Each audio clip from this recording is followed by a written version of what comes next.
Hey, what's up? It is your host, Alan Maldonado. This is Mal 20 Mindset. This podcast is for runners, for elite runners, for running enthusiasts, and those that are just interested in running and the stories and the journey of one's first time running a marathon. Today, I got a very, very, very, very special guest, a good friend of mine's. Just an incredible man, an ambassador for Lululemon, the founder of Running the Protest, the founder of the No Name program, the founder of Define New York Run Club. I got my good friend Coffey, man. How you doing today, brother? What's up, man? I'm actually, I'm doing great, man. First day before, well, one last day of the year, one day Yeah, before the new year, so I'm feeling great. Can't man. complain, man. And God is great. I'm happy you were able to hop on and join this podcast and get this interview, man. Well, let's hop right into it. As far as where did your running story begin? Like, where does it begin? What got you into running? Let's say 2005. Yeah, 2005, because me and my wife had just moved in with with one another. Mm-hmm. I come from a athlete background, so playing college basketball, things of that nature, and then and I'm in the industry at the same time, working for Double XL magazine, was the fashion editor. So my nightlife was totally different. I'm out and about all times of the night, get in like 3, 4, 5 in the morning, but also Mm-hmm. eating at 3, 4, 5 in the morning, then going straight to bed. And I just realized, I was like, wait, this isn't me. You know what I'm saying? Like, I'm not feeling the way that I used to feel when I was in college. So I need to do something about that. And first thing that I thought about was, oh, you know what? I can just start running. I can start long distance running, because in college, the coach didn't want us to run because they were so afraid we was going to wear and tear, whatever. But now Gotcha. I can do long distance running. And then I also needed something because my mom had passed away. So I needed some me time and something and somewhere where I could talk to her and cry and vent and talk Mm-hmm. to her and, just get answers to my life somehow, some way. And that form came back in running long distance and, at nighttime by myself. Yeah, great. So like for me, it was a similar thing as far as just finding an outlet to deal with sort of emotions and um have these internal conversations that I found through running. You can't run from yourself. Like you can't, Very true. although you running, you can't run for yourself. You may be running to away or towards something, but from you, you're actually having these internal conversations that a lot of times life is distracting you, whether it be phone, relationship, survival, job, etc. So yeah, same here as regards to my the beginning of me running as well. But so with that being said, you get into this idea of like, let me do this for my body, let me do this for my soul, my mind. But what was the moment that you decided to run your first marathon? What helped you, or what made that decision for you? When people was first was is, that's crazy, because it's a crazy answer, because when people was first asking me to run marathons, I was saying no, right? Because I felt like people was trying to force me, and I knew that I needed to run it for self and not for others, right? Hmm. And then once I started the No Name program, that's when it became organic for me to say, you know what, I need to start running marathons now, because now it's not even about self, it's about me starting a program and me Hmm. helping these hundreds of people cross the marathon line. So when I'm out there running a marathon, man, I always average like 30 to 31 miles. Although it's 26.2, because I'm running back and forth. Right. I'm having people texting me, or I have headphones where people be like, "Hey, such and such is here," and then I turn around and I go back. So And just interesting. So how long were you running before, like just doing long distance running before you decided to finally do the marathon? 15 years. What? And that's interesting because a Yeah. lot of stories I hear is usually their first time or when they first get into running, and shortly after that they finally do the marathon. And it Yeah. seems like, and I know you personally, so it wasn't about the distance, because I know you doing, man, I remember I had you in my Run Nike group one time, and you was doing like 100. I was mad I invited you. I'm like, man, it ain't no way I'll be there. Like, yo, this is crazy. Like what Yeah. we doing? You know what I'm saying? Yeah. So it's interesting to hear that it was 15 years after Yeah. that you finally did the marathon. And what, if I'm correct, the why is to help others. That was your why. Yeah, my why is to strictly help others because I know exactly like, it's not about what you hear, it's about what you see. And my Mm. mom was strictly about helping others. Oh, And never spoke to her about that before she passed away. I just saw it, and I saw how it made her feel.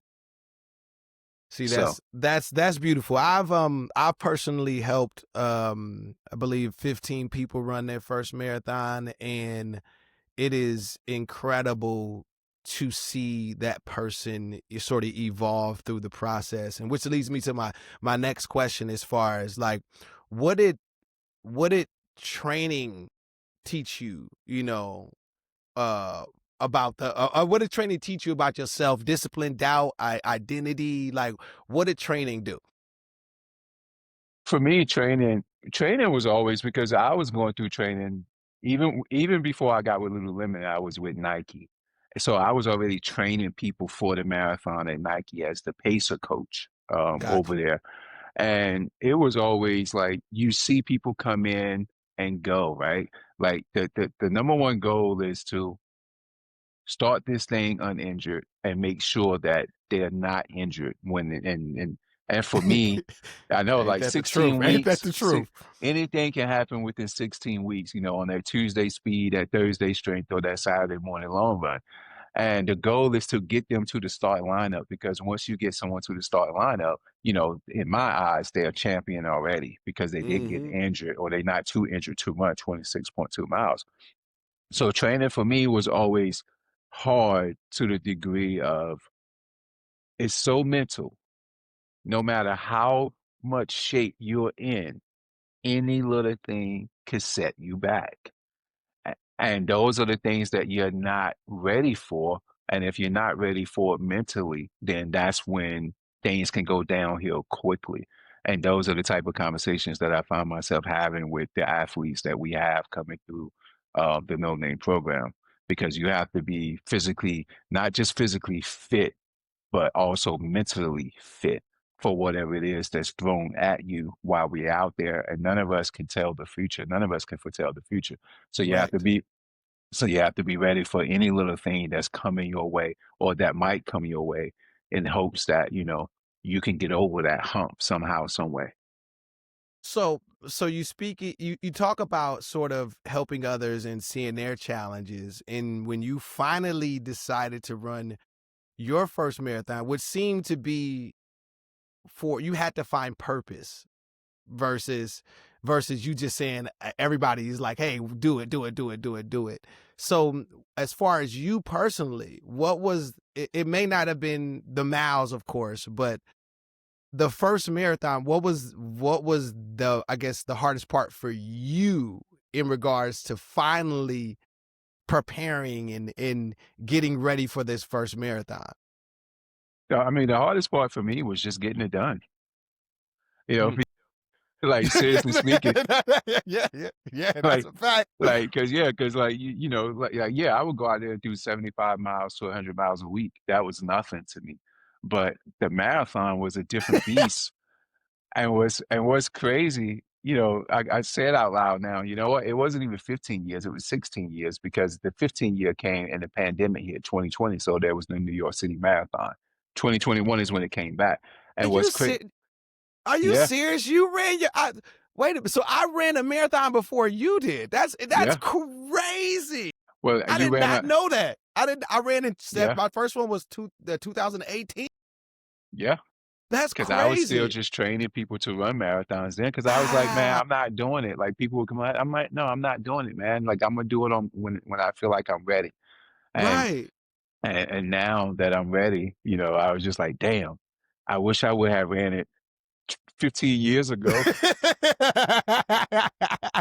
Them knees 15 years ago. Right, right, right. No, I It was know. they I was they was different.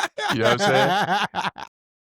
Look, my knee, like you say, my knees out was different back then Yeah, than it was they are now. different. You know what I That's a mean? fact. That's a fact. So I learned the lesson. I learned the lesson the hard way, but I mean, it's still fun. Yeah, yeah. But it was just getting through it, man, because truthfully in 2021, I knew all these people was waiting for me, to see Yo, me on First Avenue and in the Bronx because they yeah. knew that I never ran a marathon too.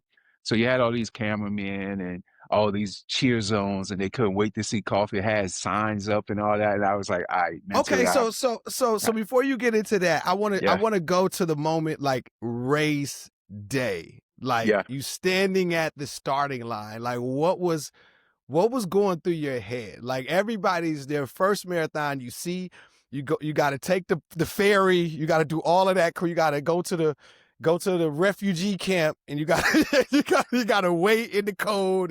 So what Yeah, was that like? What was the starting line? What was those thoughts in your head? that was the worst for me, the very first one. Because I took the bus. Like I will always take the bus over the ferry just so I can go to sleep. Okay. Excuse me, but also be somewhere that's warm. So I would take the bus over. Took the bus, and here I am, like, yeah, man, I'm gonna do this thing. You know what I'm saying? I'm Yeah, gonna yeah, knock it yeah, out, yeah. but I'm gonna also, take care of, my peoples while we out there. Man, I get over there, Allen, man, I was freezing.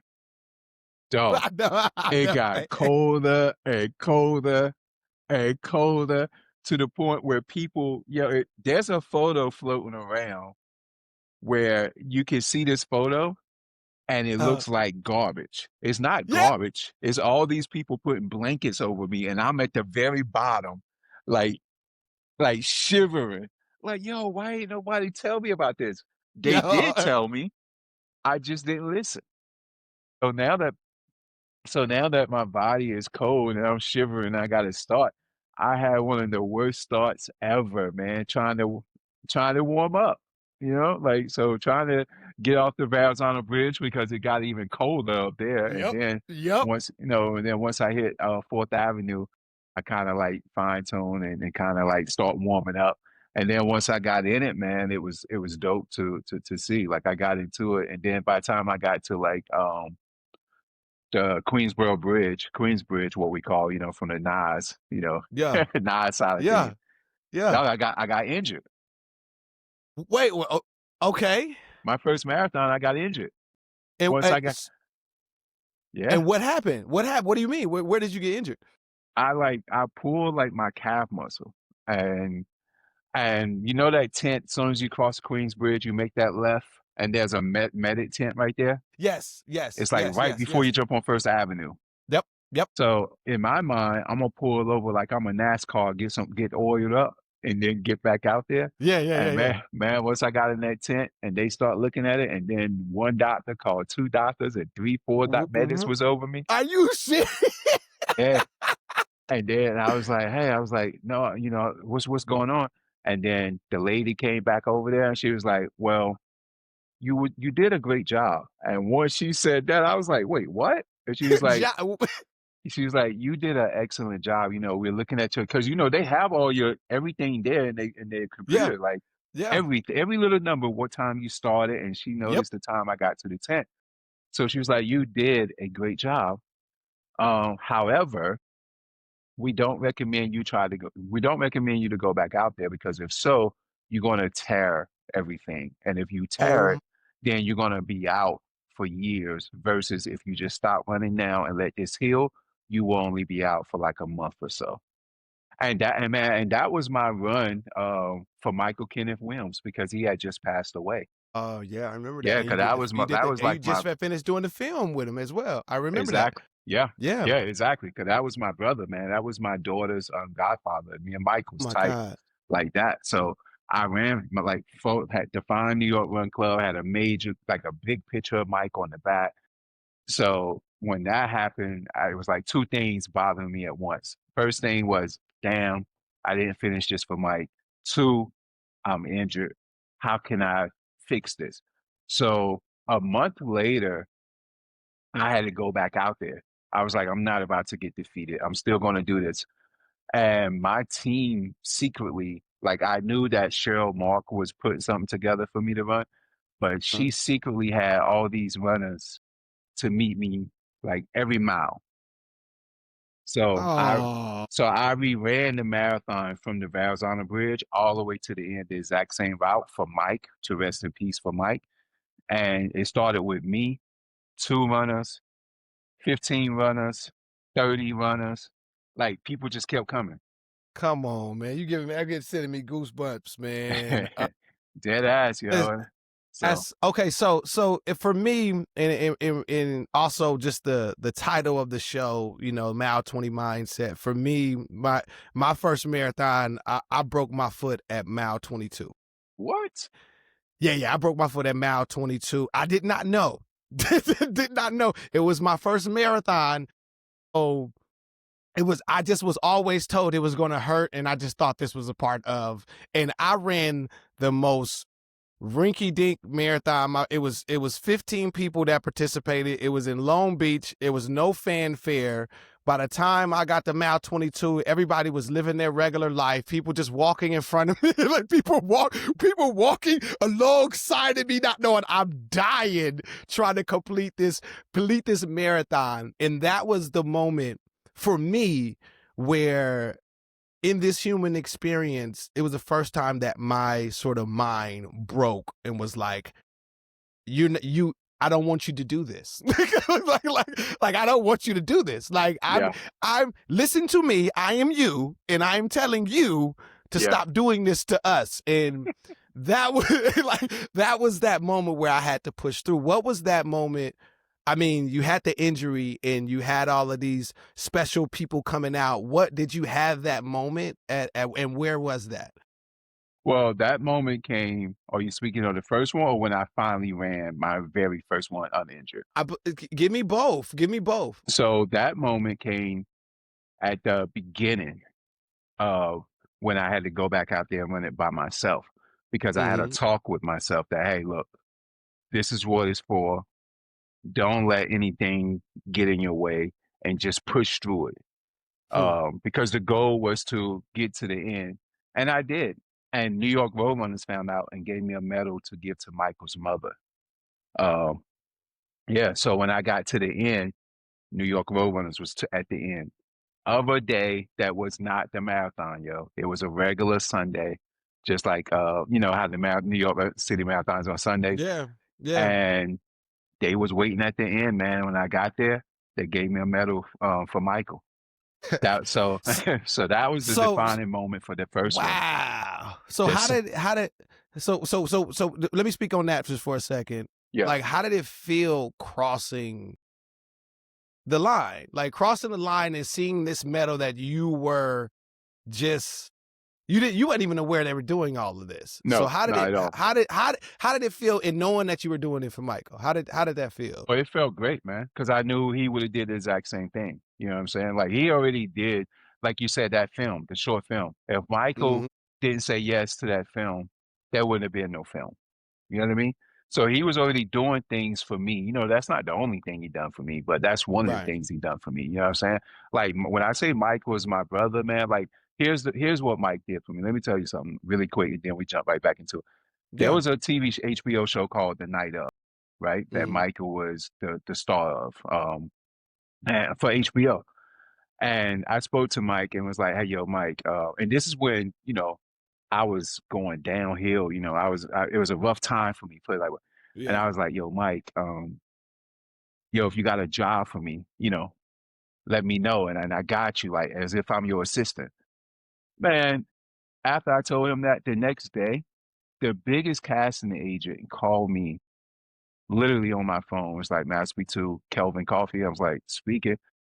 Hey, this is such and such. I'm casting the night of, and we want to offer you the role of such and such, Freddie's, Wow. Freddie. And I was like, what? I thought it was a joke, and it wasn't. Right. And then the following day, here I am being bused to the set. No audition, no anything. You know what I'm saying? So something like that goes a long ways for me because I didn't ask for that part. I wasn't even Right. thinking that. I was thinking, yo, I'll be your Right. assistant, this, that, and third. He went greater and Wow. got me some role off of him just telling him, hey, hire this guy for this Come on. character. That's So right. so doing that, man, that to me, that wasn't even enough, to be honest. Mm. Like that wasn't enough, but it felt great to actually get it done. And then once I got it done, that's when it started sitting in me and it set the fire for me to go back next year and make sure I complete this marathon without getting injured. And thank God, every year after that, I ran the marathon, either New York, Berlin, London, whatever marathon that was happening, world major, I would go and knock it out secretly with the Yeah. other people. I wouldn't tell anybody because I always wanted to be somebody's surprise to help energize them. You know what I'm saying? Get Yeah. through the Yeah. marathon. Yeah. And Yeah. then once I started doing that, man, this past 2025, I had to defer that because of the accident that I had with myself on the train And platform.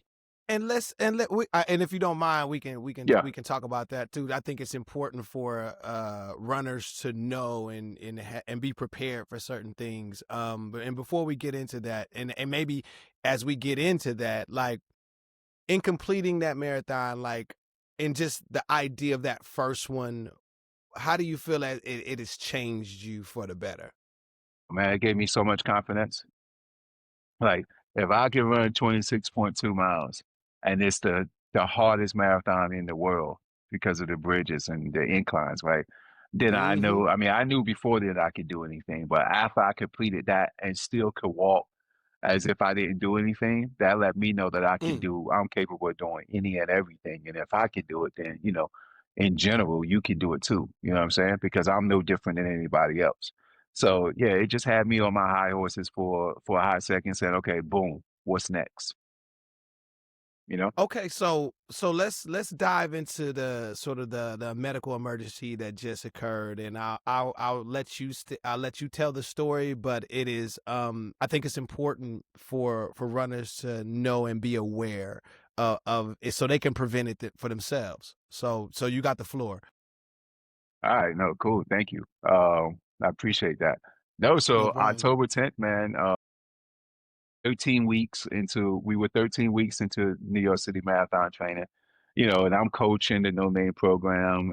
I'm the one that's creating all the routes, all that, I'm used to it. It's fun, so I can get people to run places they've never seen before to get all this mileage out, right? So we had just completed 20 miles before October 10th. And then this October 10th happened to be a Friday. Tomorrow, the following day, the 11th, is our regular long run, it was going to go from 20 miles to 18 miles because now we're Hmm. going down, right? Yeah, yeah, we, So I leave the house feeling great. When you physically fit, you know how you feel like, yeah, I'm good. You know what I'm saying? Like yeah. Feeling macho, yeah, light on your feeling toes. Yeah, feeling light, taking deep breaths. yeah. Everything was great, man. And then I got to the train, and I'm waiting for the train to come. It says 10 minutes, so I'm waiting alongside everybody else. And then I finally peeped to see it, and it was coming. And as soon as it came, this lightning just struck through my body really quick and quickly. Mm. And when it happened, I realized I had no control. Like literally none. That's the like and it's like my inner self start talking because I couldn't open my mouth and ask for help. That's how weak So I you had saying you got. had no control over anything in your body? I had no control over anything in my body. And the only thing that saved me because if I would all I knew was that something's gonna happen. I didn't know what was gonna happen. So I literally leaned towards my left because if I would have leaned anywhere else, I would have fell on the track while the train was coming because it was a small area where we were standing. And like, soon as I thought of that, like 5, 10 seconds later, I was out. Didn't even know I was out. When I came to and looked up, all these people just looking at me, like literally was just looking at me. Nobody asked for Wow. help, asked me if I needed help or any of that stuff, right? And then this one guy walked by on the other side, that was waiting for the local train, and he was like, because I was waiting for the express train, and he said, hey, fella, you need a hand?" And I shook my head, yeah, because I couldn't talk. So he put Yeah. his hand down and he pulled me up, and that was like all my body weight because I couldn't help him help me up. Right. You know what I'm saying? So he pulled me up, and then I was leaning over the guardrail, and I remember him saying, "You want me to call 911?" And in my mind, I was like, I shook my head no because I got to get out of here. I got to get fresh air. Like it's hot down here, Right. which was crazy because it was cold in New York on that day. So everybody had on coats, Right. scullies, hoodies and things of that nature. And then once I did this, he said, okay. And then he left. And once he left, I passed out again. And on that Oh, second fall, I chipped my tooth. And then just, it must have been, that second fall must have been more brutal because I fell. And then when I came to this time, the platform was empty. It was just me. And then my God. when I came to, when I came around, then there was no one there. And I ran straight out on the platform, and I'm trying to figure out, okay, what's going on. And then I put two and two together quickly, and I'm trying to find my phone, and I see it like from afar. So I couldn't get up. So I pushed myself to my phone, Alan. And then once I did that, that's when I realized I was in what I thought was water, and it just happened to be a pool of blood because I bust the back of Oh my my head open God. on that second fall. So then once that happened, I was like, oh shit. Okay, so I got to do something like, and then I could tell immediately, as soon as I saw the blood, because before I saw it, I didn't feel anything. Once I saw it, I felt all the pain in the back of my head, and that's where it was coming from. It was just gushing out, like Right. gush like a river, man. And then Right. so I had to figure out, look around, no one is there, so I grabbed the guardrail and try to use some type of strength to help me up. And there was an escalator right there. So I was only like 100 feet away from the escalator. I get to the escalator. I lay down on the escalator. The escalator brings me up. And once I get up, I have no clue how I got from the escalator to outside. But once I got outside, there's this bench, one bench right there. And I sat on the bench. And then people was walking by. And then this one Spanish lady dog, she looked at me and she was like, nope. Uh-uh. First she walked by and then she stopped, came back, and it was like pointed at me, it was like, nope, this not gonna happen. Something's not right. I'm calling 911. I'm gonna get you a bottle of water and I'm gonna get you through this because this doesn't feel right. And then I gave her my phone and she called Annie for me and they rushed me to the Oh my hospital. God. So but Wow. when I got there, they took all these tests, EKG, MRI, blood tests and everything. And everything came back perfect. It came back so Mm. perfect that they was afraid, so they rushed their cardiologist there. Right. And then once the cardiologist got there, we start having a conversation. And then that's when they realized, it was a sign of syncope. And there's like three different forms of syncope. And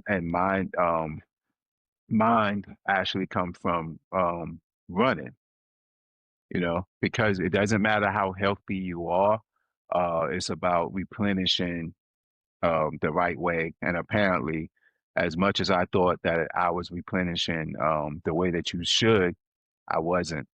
Because I'm Wow. vegan, I wasn't getting enough iron because I don't eat meat. I don't eat red meat and Right. things. I haven't eaten red meat Right. since the 90s. And because I'm running 100+ miles a week or whatever that may be, whatever may have you, then that 20 years of running finally caught up with my body. And it just so happened that it caught up with me at the wrong place at the wrong time. Um, Wow. and that's what it was. Not enough electrolytes, not enough Mm. iron, not enough sugar, not enough salt.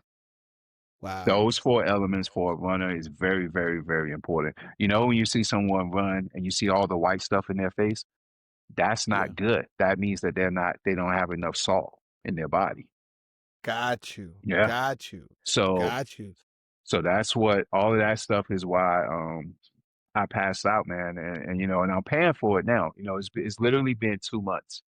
2.5 months is the longest I've never been able to run. Like I said, I can run 5 miles a Yeah. week now. So this is like a new life for me that I'm just like, oh I man.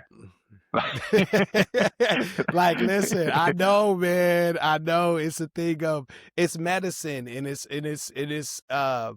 and I know it's been difficult not to get to that sort of physical therapy Yeah, that I'm sure you're used to. But I think it's important for like I you know as a runner myself and these type of things I'm completely unaware of, and when in hearing your story I just hope there's a lot of runners out there that are taking heed and to your story and making sure they're getting all the proper things so they can continue to enjoy running in a way where I know these last 2 months have been hell for you. Like I know they I have. Like five miles to someone that does 100 a week is nothing. It's man, look, I know it feels like a long walk.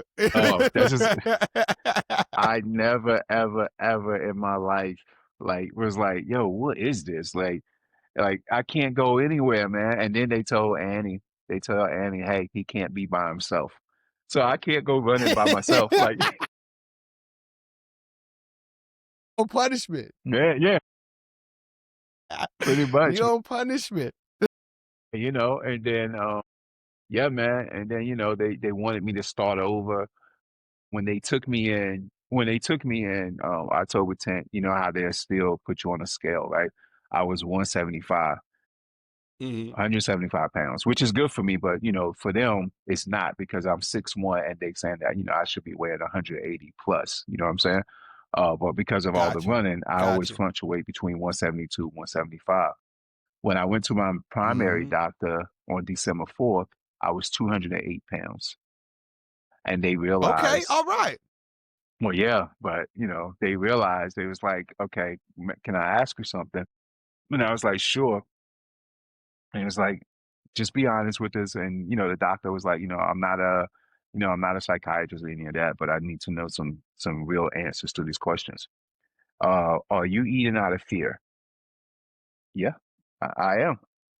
I was strictly fear. Like, and I knew that because what I went through, I don't wish that on nobody. Like the part. So what I found out from them was the doctors were the part of my head that I hit that busted wide open. That's the worst part that could be hit by anything. It's like a baseball bat. If someone Oh takes a God. baseball bat and hits you right in your noggin, what we call our noggin, that controls your Yeah. entire body. So they already let it be known that, hey, for the next week, you're gonna feel some things that you're gonna question yourself about. And that Saturday came, man, it felt like I fell off a bike, right? Like I was like, oh, Wow. this is nothing, okay, cool. Man, when that Sunday came, from that Sunday through that Thursday, that's the worst pain I ever had in my life. I still couldn't talk. I couldn't talk, walk, stand, lay down, couldn't move. And it was nothing they could do. Absolutely nothing Wow. that they could do. And I was like, oh, then they said, this is what we were saying. This is what they was telling me that was going to happen, and it happened. And I was like, yeah, I don't wish this on nobody, man. So yeah, if you healthy, regardless on how healthy you are, 100, I was 100% healthy when the test came back. Yeah. Still go see your doctors and still take blood tests and things of that nature so they can see these things before it happens. Because I wasn't getting Wow. any oxygen to my head. They would have saw this before it even happened. But because I was so healthy, I wasn't going to see the doctor. It's like what I'm going to the doctor Right. for. And as a black man, I that's feel one of good. our main problems. We never want to go see the Right. doctor, right? We'll do anything to Yep. avoid the doctor until it's too late. And that's what I was doing. We'll let our lady go to the doctor and we be good through her. Yeah, yeah, exactly. Like what the doctor tell you, babe? Oh, okay, so we two alike. We good. Yeah, Yeah, we good. yeah, We good. I'm glad our doctor said that about yeah, us. yeah, exactly. So yeah, man, that's what I found out, man. Like I'm going to the doctor every month now. Like 2026 is every month, Yeah. yo, because I was on top of my game, you know what I'm saying? And that just No, came I know. out of nowhere, like in seconds, twice in a row like that. So yeah, but thank Wow. God I'm here So to talk about it. You know what I'm saying? amen to that, brother. Amen. I'm excited when, listen, I say this, when you're finally able to get back out there and get another marathon, man, I definitely I gotta be there. I gotta be there because For I just sure. know the process of you getting back out there is something I want to be a part of, man, just because I've seen you operate, I've seen you be a leader to all of these individuals that are chasing their dreams and pursuing something that is difficult, and we need you. We need you. So I'm so happy and glad that you're able to share this with people. So people are all the runners out there, please go visit the doctor, go get those checkups. Although we feel invincible, and we feel even more invincible when we cross that finish line. Yeah. Yeah. We still got to go get those checkups. So all right, let's get into the speed round. That's the end of the sort of interview. I like to call this next segment the knees out speed questions. Let's go. Sort of one word answers. Knees out means yes, and knees in means no. Now you can further elaborate, but okay, the first question is, did you ever think about quitting during training, but you still showed up anyway? Wait, knees out means yes, and what means no? Knees in means Oh, no. knees in. Okay, all right. Did you believe do you believe that everyone has at least one marathon in them? That's a hard question. Just one. Depending on, Speak your truth, well, Coffey. hold up. You know what? Knees out. Okay. All right. All right. So is the marathon more mental than physical? Knees out. Okay. It is All more. right. It's more mental. Now, and well, you've done it, of course. You've ran another one. So let me give you that. Do you believe running can change someone's life beyond the miles? Knees out. Knees out. Knees out. Man, Absolutely yes. appreciate you, brother. Well, that concludes our interview, man. Again, thank you for taking the time out. I appreciate you, brother, man, and I can't wait till they up your miles from 5 miles a week to back to the 100 that you used to, brother. Thank you so much. And to everyone out there, please follow and subscribe. That's the end of our interview. Peace, y'all.